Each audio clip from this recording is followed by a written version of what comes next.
जय श्री गणेश दोस्तों। ओम गुरुवे नमः। दोस्तों, गणेशा _ एस्ट्रो काउंसलर से मैं मधुकर शर्मा। आज हम देखेंगे कि मार्च का महीना कैसा रहने वाला है मकर राशि वाले जातकों के लिए। ये चंद्र राशि पे आधारित रहने वाला है और जनरल प्रेडिक्शंस रहने वाले हैं। आइए देखते हैं 1 मार्च 2025 को मकर राशि वाले जातकों के लिए कैसी रहने वाली है ग्रह स्थिति। तो दोस्तों, लगन और दूसरे भाव के स्वामी शनिदेव दूसरे भाव में कुंभ राशि में ही होंगे और 29 तारीख को ये अपना राशि परिवर्तन करके तीसरे भाव में आ जाएंगे, मीन राशि में। चंद्रदेव 2.25 दिन में राशि परिवर्तन कर ही लेते हैं। बात करें सूर्यदेव की, वो अष्टम भाव के स्वामी हैं और 14 मार्च तक दूसरे भाव में होंगे और 14 मार्च से तीसरे भाव में आ जाएंगे, पराक्रम भाव में। बुधदेव जो हैं वो तीसरे भाव में चल रहे हैं, भाग्य भाव के स्वामी, छठे भाव के स्वामी हैं। शुक्रदेव मीन राशि में उच्च के होकर के और तीसरे भाव में आपके कार्य भाव के और पंचम भाव के स्वामी होकर रहेंगे। अब बात करते हैं राहुदेव की, वो तीसरे भाव में चली रहे मीन राशि में। गुरुदेव तीसरे भाव में और 12वें भाव के स्वामी होकर के पंचम भाव में होंगे। मंगलदेव जो हैं चौथे भाव और 11वें भाव यानी लाभ भाव के स्वामी होकर के छठे भाव में होंगे और केतुदेव नवम भाव में चल ही रहे हैं कन्या राशि में। तो आइए अब देखते हैं कैसा रहने वाला है मार्च का महीना मकर राशि वाले जातकों के लिए। दोस्तों, बात करें शनिदेव की, जो कि आपके लगन के स्वामी हैं और यानी लग्नेश बनते हैं। दूसरे भाव में होंगे, अपनी ही कुंभ राशि में, मूल त्रिकोण राशि में होंगे। और शनिदेव जो हैं वैसे फरवरी के अंत में अस्त हो चुके हैं और ये राशि परिवर्तन तक मार्च के महीने में तब तक ये अस्थि रहने वाले और दूसरे भाव के स्वामी भी है। अब सबसे बड़ा परिवर्तन जो है मकर राशि वाले जातकों के लिए मार्च माह में 29 तारीख को शनिदेव का ही होना है। 29 मार्च को शनिदेव कुंभ राशि को छोड़ करके 2.5 वर्ष के लिए गुरुदेव की राशि मीन राशि में राशि परिवर्तन करेंगे, जो कि आपके तीसरे भाव में पराक्रम भाव में होगा। अब ये छोटी यात्राओं का भी भाव है, छोटे भाई बहनों का भी भाव है और मकर राशि वाले जातकों के लिए जो अभी तक कोई समस्याएं चल रही थी, परेशानी चल रही थी और शनिदेव की क्या है 7.5 समाप्त होगी अभी। तो जो रुकावटें अड़चनें आ रही थी, काम डिले हो रहे थे, काम नहीं हो पा रहे थे, उन सब में राहत मिलनी शुरू होगी और एक तरह से मेंटल प्रेशर कम होने लगेगा, बोझा कम होगा और राहत की सांस मिलने लगेगी। शनिदेव जो है वो 29 मार्च से जो है पहले 29 मार्च से पहले तक ये दूसरे भाव में होंगे और यहाँ पर 14 मार्च तक ये सूर्यदेव के साथ भी होंगे। जो लोग आयरन के, मेटल के, केमिकल के, पेट्रोकेमिकल के, मैन्युफैक्चरिंग इत्यादि के क्षेत्र में लगे हैं उनके लिए अच्छे रहने वाले और आने वाले समय में अच्छा लाभ दिलवा सकते हैं। तो अब ये है कि 29 तक थोड़ा सा जब शनि की 7.5 धीरे धीरे उतर रही है और सुरक्षित और संभल करके चलते रहना है और बाकी जो है आगे 29 के बाद शनिदेव आपको अच्छा लाभ दिलाने वाले हैं। जो लोग जॉब पे हैं, प्रोफेशंस में हैं, उन्हें भी शनिदेव जो है 29 के बाद अच्छा लाभ दिलाने में सहायक होंगे। तो प्रमोशन दिलाने में, नया जॉब दिलाने में सहायक हो सकते हैं। आप जो अभी प्रिपरेशन अपनी करके रखेंगे, तैयारी करके रखेंगे, उसे अपनी जारी रखनी है और अपने आप को इक्विप करके रखना है ताकि आने वाले 29 के बाद में जो समय मिले उसमें आप अपना अच्छा लाभ ले सकें। अब दूसरा भाव क्या है शनिदेव का? वाणी का भी भाव है। 14 तक सूर्यदेव वाणी के भाव में साथ ही होंगे, तो थोड़ा सा वाणी के अंदर एरोगेंस है, गुस्सा है, अड़ियलपन है, ये इस तरह का चीज़ सामने आ सकती है, लेकिन अपनी वाणी पे आपको संतुलित रखना है, संयम से रहना है। तो 29 को जब शनि जो है 7.5 से मुक्त होंगे तो आपको एक तरह से जुझारू और परिपक्व व्यक्ति के रूप में आप समाज के सामने होंगे और आगे किस प्रकार चलना है, कैसे काम करना है, इन सब की आपको अच्छी समझ आ चुकी होगी। बात करते हैं सूर्यदेव की। सूर्यदेव जो है वो अष्टम भाव के स्वामी होकर के और 14 मार्च तक आपके कुंभ में कुंभ राशि में दूसरे भाव में शनिदेव के साथ होंगे और फिर 14 मार्च से राशि परिवर्तन करके तीसरे भाव में गुरुदेव की राशि मीन राशि में आ जाएंगे।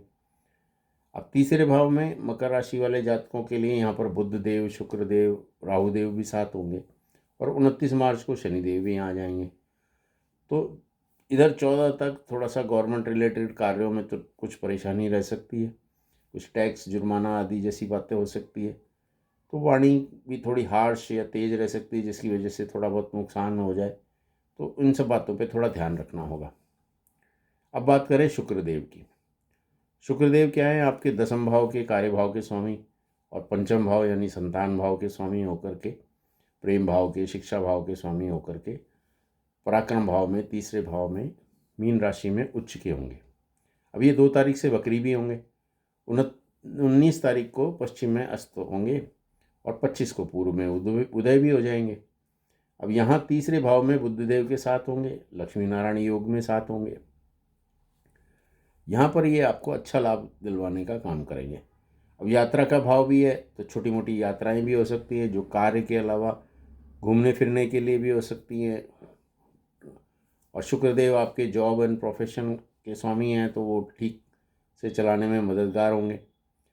29 के बाद जो है वो शनि देव की 7.5 समाप्त होगी, तो प्रमोशन आदि, नए जॉब आदि दिलाने में भी ये सहायक होंगे। और फीमेल से जुड़े हुए जो काम हैं, कॉस्मेटिक क्षेत्र वगैरह के हैं, फूड है, होटल इंडस्ट्री वगैरह है, TV, communication, media, film industry वालों के लिए ये अच्छा फ़ायदा कराने का काम करेंगे। प्रेम संबंधों में और संतान के भाव के भी स्वामी हैं तो ये अच्छे ही फल प्रदान करेंगे। वैसे थोड़ा सा क्या है कि राहुदेव भी साथ में होंगे इनकी, तो भ्रम की स्थिति राहुदेव कभी कभी दे देते हैं, तो इसलिए संतान के साथ थोड़ा आर्ग्यूमेंट वगैरह में नहीं पड़ना है, थोड़ा सोच समझ करके तालमेल बना के चलना है। अब ये स्टूडेंट्स के लिए भी शुक्रदेव अच्छे रहने वाले हैं। पंचम भाव के स्वामी हैं और शुक्रदेव और गुरुदेव का आपस में परिवर्तन भी है। गुरुदेव शिक्षा भाव में होंगे तो स्टूडेंट्स को ज्ञान के साथ आत्मविश्वास भी दिलाएंगे।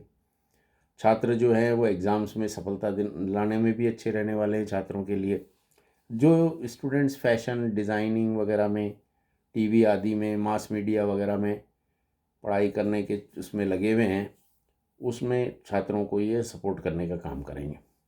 और जो एंटरटेनमेंट में, इवेंट के क्षेत्र में काम करने वाले लोगों को भी फ़ायदा दिलाने का काम करेंगे।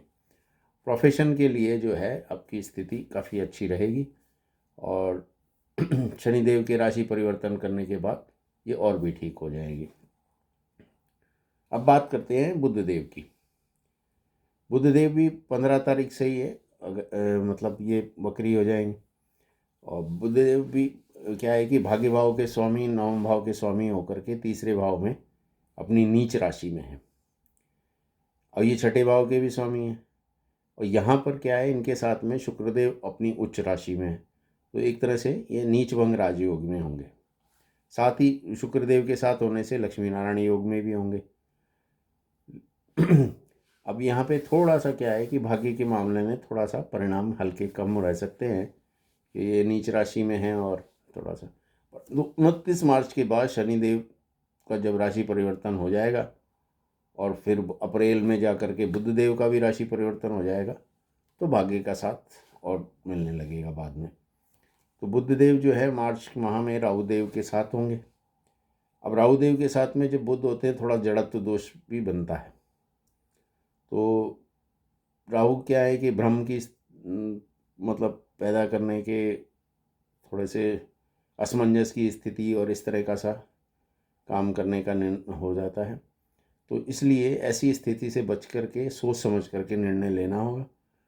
और छठे भाव के भी स्वामी हैं बुधदेव, अपनी नीच राशि में भी है, तो मार्च के महीने में हो सकता है थोड़ा कोई स्किन से, त्वचा से रिलेटेड या कोई एलर्जी वगैरह, मांसपेशी आदि से रिलेटेड कोई समस्या आदि रह सकती है, तो उसके ऊपर थोड़ा ध्यान देने की आवश्यकता रहेगी। बात करें गुरुदेव की। गुरुदेव क्या है, तीसरे भाव और 12वें भाव के स्वामी हैं। पंचम भाव में, संतान भाव में, शिक्षा के भाव में, ज्ञान के भाव, प्रेम के भाव में होंगे। शुक्रदेव के साथ परिवर्तन योग में भी होंगे। तो जीवन के ज़्यादातर फैक्टर्स जैसे नौकरी है, संतान है, विवाह है आदि के कारक जो है गुरुदेव ही होते हैं। गुरुदेव यहाँ रह करके संतान जिनको नहीं हो रही उनको संतान प्राप्ति में सहायक होंगे। संतान के जिसको नौकरी नहीं मिल रही उसको नौकरी दिलाने में भी सहायक होंगे। बिजनेस या जॉब आदि में भी सहायता करने का काम करेंगे अपने ज्ञान वगैरह से। और संतान यदि विवाह योग्य है तो उसके विवाह के प्रस्ताव भी आ सकते हैं। अब जीवन साथी के और विवाह के कारक शुक्रदेव क्या है, उच्च के हैं, और गुरुदेव जो है वो शुक्रदेव की राशि में बैठे, तो पति पत्नी के संबंधों में भी ठीक ठाक ही रहने वाले हैं। ग्रस्त सुख संतुष्टिपूर्ण रह सकता है। थोड़ा शुक्रदेव के साथ राहुदेव भी होंगे तो स्लाइट बिट, जिसे बोलते हैं ना कि भ्रम की स्थिति में मिसअंडरस्टैंडिंग आदि ना आने दें, और इसमें जो है बाकी आपके उसके अंदर ज्ञान में वृद्धि रहेगी। और जो लोग टीचिंग में, काउंसलिंग आदि के कार्य करने वाले में रहने वाले और फाइनेंशियल काम में रहने वाले उनको गुरुदेव अच्छा फल प्रदान करने का काम करेंगे। अब पंचम भाव से उनके नवम भाव पे दृष्टि रहेगी तो धार्मिक यात्राएं वगैरह करा सकते हैं। और 11वें भाव पे भी दृष्टि रहेगी तो धन लाभ कराने में भी सहायक होंगे। अब बात करें मंगल देव की। मंगल देव क्या है, ये चौथे भाव के स्वामी और लाभ भाव के स्वामी होकर के आपके छठे भाव में शत्रु भाव में बैठे हैं। यहाँ बैठ करके एक तरह से ये शत्रुअंता योग भी बना रहे हैं। तो ज़मीन प्रॉपर्टी आदि से संबंधित कोई प्रॉब्लम या कोई विवाद आदि चल रहा था पहले, वो अब सुलझने लगेगा। और यहाँ पर ये शत्रुअंता योग में होंगे तो कुछ जो प्रॉब्लम्स थी वो उनको भी निराकरण करने का काम करेंगे। अब मकर राशि वाले जातकों के लिए इस समय क्या है कि अर्थ त्रिकोण भी एक्टिव रहेगा। दसम भाव के स्वामी उच्च के होंगे और दूसरे भाव के स्वामी दूसरे भाव में ही होंगे। और छठे भाव में शत्रुअंता होकर बैठे मंगल है ये शत्रुअंता होकर के बैठे। तो इस समय जो है मतलब ये धन दिलाने का कार्य भी होगा। और थोड़ा बहुत ये हो सकता है कि स्त्रियों के लिए मासिक धर्म या गायनेकोलॉजी से रिलेटेड कोई समस्या थोड़ी बहुत रह सकती है, तो उसके ऊपर थोड़ा सा ध्यान देने की बात है। अब बात करें राहुदेव की। राहुदेव क्या है, तीसरे भाव में होंगे, शुक्रदेव के साथ होंगे, बुधदेव भी साथ होंगे, और फिर 14 के साथ सूर्यदेव भी साथ आ जाएंगे, और 29 को तो शनिदेव भी पराक्रम भाव में आ जाएंगे। तो एक प्रकार से 5 ग्रह एक ही भाव में आ जाएंगे। राहुदेव शुक्र के साथ थोड़ा सा क्या है, सोशल बाउंड्रीज को ब्रेक कराने का काम भी करते हैं, तो इसलिए थोड़ा सा ध्यान रखना होगा महिलाओं के मामले में। और बुधदेव के साथ में राहुदेव क्या है, थोड़ा जड़त्व दोष देते हैं, तो बुद्धि का प्रयोग अपने को सोच समझ के करना है। निर्णय जो लेने हैं, तो जॉब प्रोफेशन का मामला हो या कोई प्रेम प्रसंगों का मामला हो, इन सब मामलों के अंदर जो है सोच समझ करके निर्णय लें और ब्रह्म की स्थिति से बच के चलें। केतुदेव भाग्य भाव में होंगे, भाग्य पे कई ग्रहों की दृष्टि रहेगी और भाग्य का साथ भी मिलेगा, धार्मिकता भी बढ़ेगी। और चंद्रदेव 2.25 दिन में राशि परिवर्तन कर ही लेते हैं, तो 4 व 5 तारीख को, 12, 13, 14 तारीख को, 22, 23, 24 तारीख को थोड़ा सा मानसिक परेशानी, मन नहीं लगना, चिड़चिड़ापन आदि रह सकता है। तो वो चंद्रदेव के चौथे, 8वें, 12वें भाव होने के कारण ऐसा हो सकता है, तो उसमें थोड़ा सा खास बात। कुल मिलाकर के मार्च माह में मकर राशि वालों जातकों के लिए आने वाले समय के लिए तैयारी अच्छी से करके रखने की बात है। इस बात के लिए आप तैयार करें। और 29 मार्च से 7:30 का समय समाप्त होगा। सर से आपकी बोझा कम होने लगेगा, आत्मविश्वास बढ़ेगा, कुछ कर पाने के लिए आप अपने आप को इक्विप कर पाएंगे। और इसमें जो भी आप तैयारी करेंगे, जो मेहनत करेंगे, वो आपके आने वाले समय को अच्छा बनाने में सहायक होगी। वीडियो अच्छा लगा हो तो लाइक, सब्सक्राइब और शेयर करें। साथ ही जो है बेल आइकन दबा दें ताकि आने वाले वीडियोस के नोटिफिकेशन भी आपको मिलने लगे। नमस्कार।